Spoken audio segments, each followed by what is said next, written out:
Hello and welcome to the Women at the Top podcast interview series. My name is Regina Barr, and I am the founder of the Women at the Top network, and I'm going to be your host today.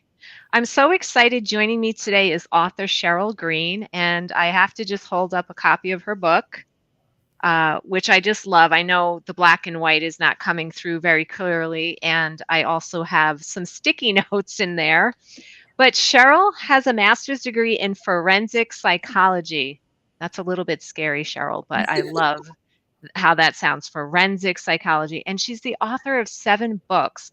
She's taken people pleasing to Olympic levels. And for decades, she put everyone else's needs above her own, which I think some of us can relate to, until she discovered that boundaries were even a thing.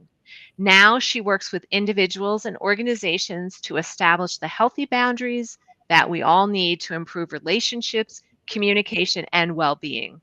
She's also an avid animal advocate and donates a portion of the proceeds from her books and speaking engagements to animal rescues. So, with that, welcome, Sheryl. Thank you so much for having me. Well, I just want to make a comment that I love that you donate proceeds to animal rescue. All of the animals that I've ever had, I'm on my third dog, um, have been rescues. And I had 2 cats that were rescues. And my rescues live a long, long time. So I think they're so grateful to find homes that they just hang in as long as they can. So love that. Thank you. So let's go ahead and get started.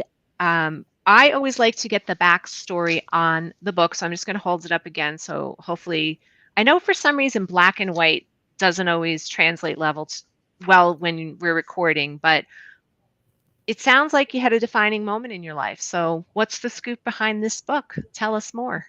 So I used to run a content writing business, and I was also volunteering and serving on the board of an animal rescue.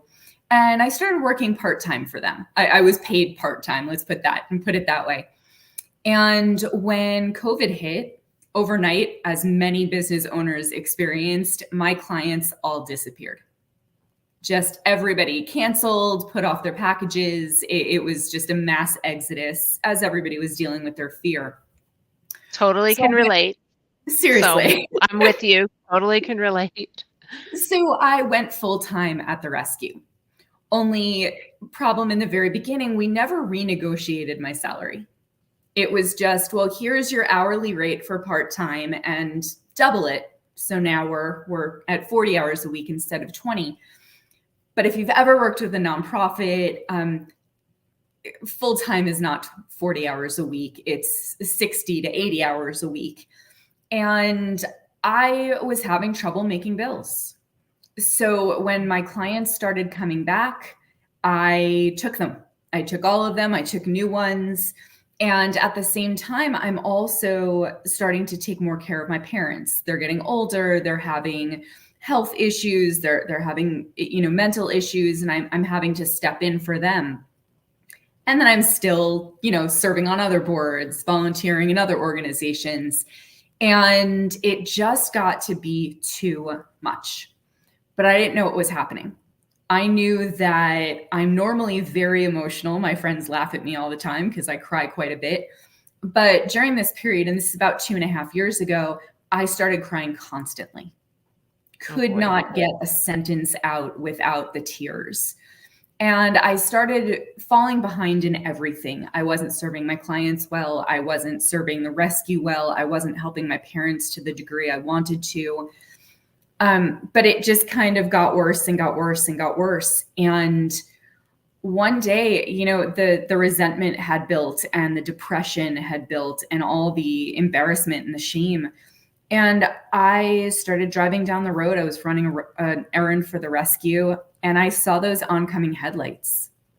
And I just had this split-second thought of, if I cross over the median, this could all be over in a second. Oh my goodness. And it scared the crap out of me. I didn't want to hurt anybody else for sure. I didn't want to leave my parents without anyone. I didn't want to leave my dogs, without any support. And I pulled over to the side of the road and I realized something major had to change. And I spent the next month and a half clearing my plate. All non-essential things just put to the side. I took a month for my mental health, ended up stepping away from the rescue and realizing that within just a couple of months, my plate filled up again. And the invitations to serve on boards and be president and do this and volunteer here and do this, they kept coming. And I said yes all over again. And I realized one day I was sitting on an airplane and my Kindle died. And I was like, oh my God, I have to sit here with my own thoughts. But I realized in that moment that, you know what, my issue is I don't have any boundaries. I've never had any boundaries. And all of the problems in my life that I'd experienced stemmed from a lack of healthy boundaries. So I outlined the book about 70% on the airplane. And then I got home and I started researching my butt off, and I talked to therapists and I talked to coaches and I spoke to everybody that could give me insight into this. And it really kicked off this amazing journey for me, for my personal development, but also for others, because I knew I wasn't the only one suffering here. So that's where the book came from. Thank you for sharing that. I mean, that's a very personal story and quite frankly, a little heartbreaking. I think a lot of our viewers and listeners on the call could relate, hopefully not to the extent of where you are, but maybe on a smaller scale of having similar things. And folks on this podcast have heard me talk about my assistant, Chris Goswiller, and periodically she knows that I've gone through that where I have to reset boundaries and kind of exit things. So I think I've gotten a little better. We were just talking a little bit about that in the green room, but I'll have to ask Chris afterwards how she thinks I'm doing. So I do really appreciate you sharing that, because I think particularly for women, it's very challenging. And you mentioned some of the things. We are kind of like the sandwich generation, if you will, where you may have children or you may have parents and we've got careers. And I do think that people who get things done and are successful get asked more often. Mhm. And there's a reason for that, right? Because we will run ourselves into the ground to take care of things for others, often putting ourselves last. So let's get to it and talk about setting boundaries, which is clearly what your book focuses on. You had me at know how setting healthy boundaries helps banish burnout, repair relationships, and save your sanity. So clearly an important topic. And as you experienced, many have a hard time setting boundaries. So tell us, what are boundaries, right? Because maybe some of us don't really know, and why they're so important. Yeah, so I like to think of boundaries in a physical sense. You know, we live in a house, an apartment, a room, a farm, a castle, whatever it is. And surrounding your space are walls or fences or a moat or whatever it may be that really delineates between your space, where your space ends and the next person's begins, and vice versa. And it would be weird if somebody, you know, you came home and someone was having a party in your backyard, right? Because that's your space. And it would be weird if you came home and, you know, your cousin was sitting at your dinner table serving her friends when you hadn't discussed that.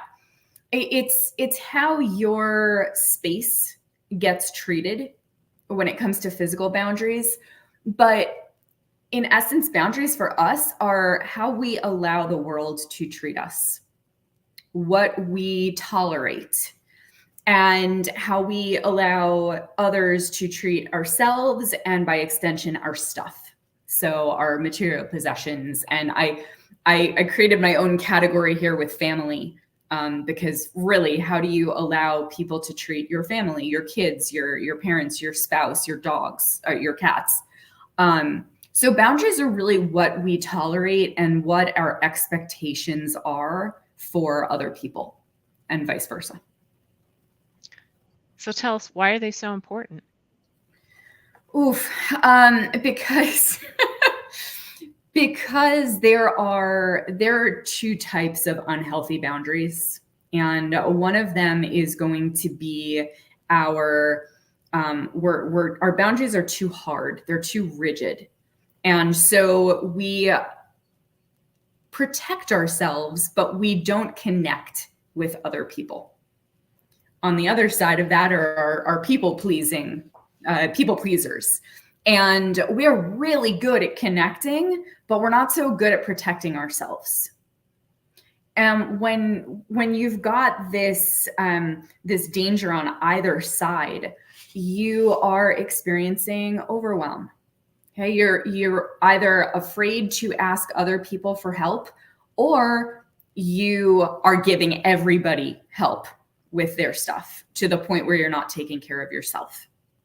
So the danger really is that overwhelm, and it leads to, honestly, depression. It leads to being burned out and just, I can't do this anymore.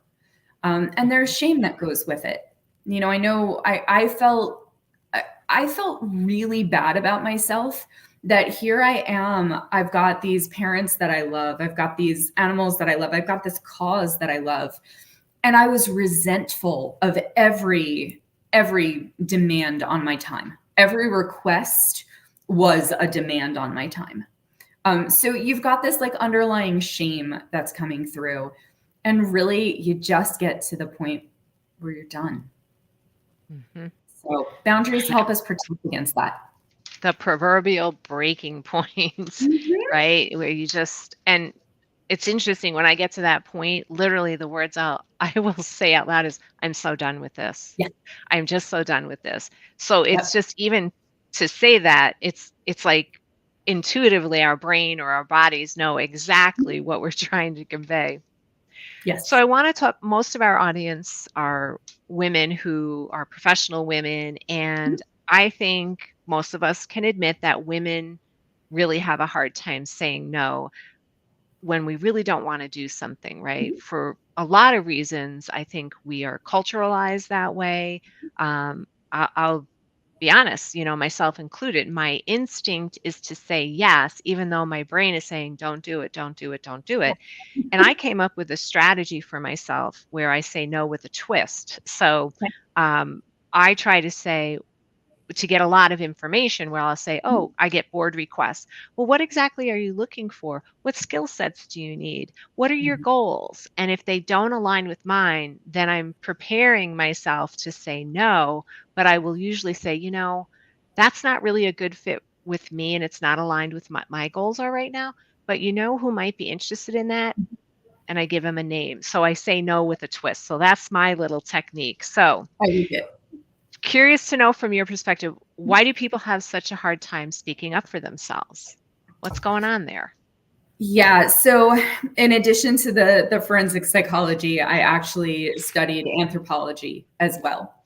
So I got to look at the personality from the individual and from the community. And truthfully, we're afraid of being eaten. Oh my goodness, we're back to caveman days. Yes. We are. Yeah. It sounds silly, but we still have that lizard brain that's left hardwired. Yep. And here we're thinking like, okay, if people don't like me, if I don't say yes, if I don't do everything for everyone, people won't like me. If people won't like me, I will be cast out of the tribe. If I'm cast out of the tribe and no one is watching my back, I'm going to be dinner for a passing wildebeest. And obviously, this is not like a conscious thing that we're going through. Like, you don't go like, oh man, I really have to make cupcakes for the PTA or I'm going to be eaten. Like, we don't have that conscious knowledge of it. But ultimately, okay, we do now. And we're going to be looking for the wildebeest. Yes. Sometimes I have to stop myself when I'm struggling with should I or shouldn't I?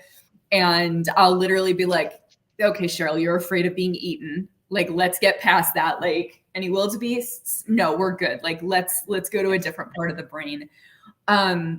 So yeah, it's that knowledge or that fear that people aren't going to like me anymore. I'm not going to be a part of this. I'm going to be abandoned. and you start out with abandonment issues, and this is even worse for you. But having that realization that it's okay. You're allowed to say no to people. You're allowed to turn down offers. You're allowed to decide something isn't for you. And the fallout probably not going to involve you being eaten. There's there's the danger that that person is not going to want to be around you anymore, and you have, you've turned them off. Cool. Better to find out now that this isn't somebody you want in your life. Exactly. And probably a blessing in disguise for those, for you. And quite frankly, maybe for those people too. So love that. Love giving yourself permission to do some of that. So I want to talk a little bit about systems. Your book does focus on creating a system so that people can make better decisions. So tell us a little bit about how our belief system plays into doing work around setting boundaries. How does all that work together?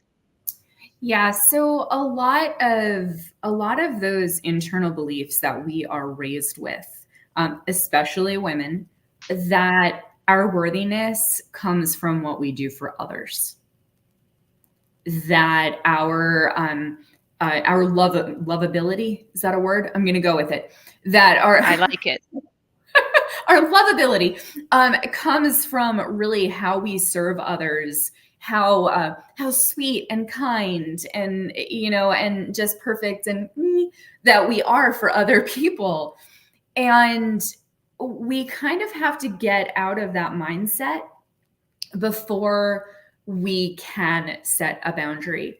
And I make the point in the book that yes, people love this statement, no is a complete sentence. It is, absolutely. Grammatically, like logistically, yes, it is a complete sentence. However, if you were led to believe, if you were raised to believe that you don't have the right to say no, that doesn't help. So first we have to internalize the fact and the knowledge that it's okay. It's okay to put yourself first. And that is super hard for us people pleasers. And I mean, codependence, like, ooh, that's rough. But first we have to realize that, and then we can start making better decisions. And then we can start setting healthy boundaries and communicating better. The interesting thing about no is a complete sentence, and I'm generalizing, but in general, I think women do feel like they have to fill in like the white space, right? Yeah. If you just put no on a piece of paper, they'd want to fill it in. So when we speak it and we say no, we don't just say no. We say no, and then we go on and on and on, like, speaking and adding and embellishing and apologizing or whatever. And a lot of times I tell women, if you're going to say no, zip your lips, which is really hard for most people to do that, because we want to fill in the airspace. And sometimes maybe we need to fill in the airspace, but you know what? I guarantee if you get comfortable with a little bit of silence, the other party will fill in the airspace for you. So I do like that, though. No is a complete sentence. All right. So go ahead. Oh, no, I was going to say, I think there are certain circumstances where you do want to give a little bit of information where it is the relationship warrants it. Mm-hmm. But I think you do have to think like, does this require anything? And I learned a phrase. Someone said this to me and it hurt when I first heard it, but I was like, no, that's actually really good. I'm sorry, I can't support you in that way. I like it. Done. I like how you talked about relationships also. When I talk to people about negotiation, it's sort of like, it's going to be easier to say no to a used car salesman than maybe to your boss, right? Maybe at the used car salesman, you can just say, no, not interested, and move away. Maybe you're not going to just tell your boss, no, I'm not going to do that. You probably need a little more. So it's being aware of the right? Yeah, no, I'm not going to do that. Catch you later. Not probably going to work with the boss. But just having that awareness that you can determine how much filler you put in with your no is dependent on the relationship. You don't have to do it with every person that you're interacting with. Because quite frankly, then it gets exhausting, right? It Because then does. in our heads, we're going to start saying, well, I should just do it. And then Yeah. it'll be just easier. No, it's not going to be easier because it'll make it harder to say no the next time. So just evaluate the relationship piece. I really like that piece of what you've said. So, all right. So you had referenced people pleasers, and I will guarantee that there are a few people pleasers listening in today. So, how do you communicate those boundaries to family, friends, coworkers, etc., especially when we've probably trained them in a different way? So, how do we communicate? Yeah, so the first step is pausing. And I liked what you said about the I'm asking all these questions. I'm trying to determine if I really even am the right person, and I'm preparing to say no. You paused. You are buying yourself some time with questions, and that's amazing. What happens with us people pleasers, and I can say this because I'm recovering, or I'm in recovery, I should say. The question is being asked, and before it has finished coming out of someone's mouth or email or whatever, we are like, yes, sure, I can do that. Yeah, and I can also pick your car up from the mechanic and the dog, and I got this. I'll take care of you. And I call it yes vomit. Not everybody loves that term, but it really is that yes is flying out of our mouths before the question's done being asked, and sometimes before it's been asked at all. We want to be the hero, we want to be the savior, and we come flying in like, I can fix that for you, I can do that for you. And the very first part to communicating is stopping yourself, like, clamping your hand over your mouth. You don't actually have to do that, but No, taking that pause, figuratively. figuratively, yes. Figuratively, yes. Taking that pause, and first of all, getting out of that automatic response so that you can think. Because look, sometimes the answer is yes. If you're a people pleaser, chances are you are truly a good person who wants to serve and wants to help others. And having healthy boundaries and communicating healthy boundaries isn't about saying, no, screw the world, I'm not helping anyone. It's not about that. It's just making better decisions. And once you've created that pause, once you've given yourself some time to think, and sometimes it sounds like, that sounds like an amazing opportunity. I have to go check my calendar. I'll let you know tomorrow. Or I need to talk to my partner, or I have to check my bank account, whatever it is. I will get back to you by so-and-so date. So that's really that first part of it, is how do I pause and give myself time to evaluate? And then once you've determined whether or not you actually want to do something or have the resources to do it, then you can think about how to communicate that with the other person. And sometimes it's just a no. Sometimes it's a no, I wish I could help you. Unfortunately, I have X to do that day, or whatever it is. And sometimes it's, I would love to help you, and I need to put my own conditions on it. And I call this the yes and response for improv. And that's, yes, I would love to babysit your kids for a night, but you know what? I can't do Tuesday. If Thursday is an option, I'd be more than happy to do that for you. And then the ball's in their court now. You've given your response, which is okay either way. And now it's up to them to say, you know what? I really need somebody for Tuesday night. I have a whatever. So I'm going to have to find somebody else. Or, you know what? Thursday night would be great. Thank you for your help. Yeah. So I think sometimes, and sometimes people will say, oh, well, thanks for thinking about it. That won't work. And they move on. It's sometimes we create the scenario in our own minds. We need to state our position or our needs or make our needs known and let the other party weigh in. Like, don't make all these assumptions in our heads. My gosh, we are our own worst enemies sometimes. So, okay, so I got to ask, sometimes let's say we're doing all this, preparing, figuring out our boundaries, we're communicating it, we are doing everything right. We tell someone no, but they will not take no for an answer. Now what? Yeah. Yeah. So there's going to be three different type of people in our lives. Some of those people, you're going to set a boundary and they're going to like pat you on the head and be like, I'm so proud of you. It's been years in the making. Congratulations. Unfortunately, that's a very small percent of your personal circle. The next one is going to be like, ooh, wait a second, that hurt a little bit. You've never said no to me. We don't like change as human beings. Mm-hmm. So it's going to take me a minute.